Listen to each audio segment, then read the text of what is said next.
ভালো মেয়ে ঠিক কাকে বলে জানো? ভালো ছেলে মানে কি? তুমিও বলবে সহজ প্রশ্ন, মাপকাঠি একটি। যে মেয়ে পেয়েছে অঙ্কে 100, যে ছেলে ভূগোলে সেরা, তারাই তো ভালো। সবাই বলছে হীরের টুকরো এরা। কাগজে ওদের ছবি ছাপা হয়, টিভিতে দেখায় মুখ। ওদের জন্যে আমারও তো ভাই আনন্দে ভরে বুক। তবু কেন জানো তোমাকে বলছি, দেখে শুনে পাই ভয়।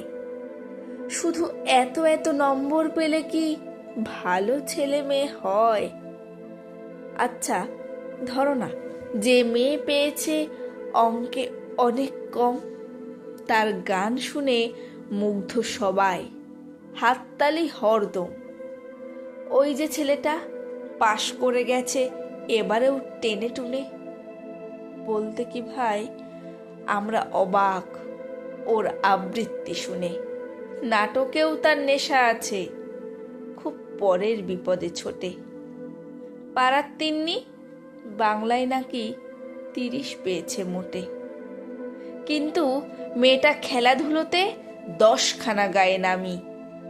সত্যি বলো তো, তুমিও বলবে ওরা নয় কেউ দামি? চাই যে অনেক ইঞ্জিনিয়ার, চাই আরো ডাক্তার, পাশাপাশি চাই শিল্পী, খেলুড়ে, স্নেহময়ী সিস্টার।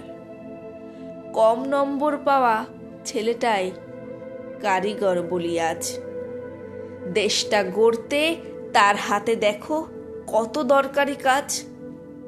পরের দুঃখে কাতর যে মেয়ে মুখটি করেছে কালো, কম নম্বর পেয়েছে বলে বলবে না ওকে ভালো।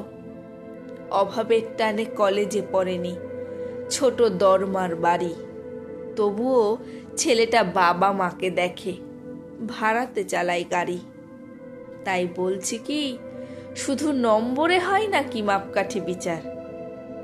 ভালো ছেলে মেয়ে বলতে কি ভাই মানুষ চাইছি খাঁটি।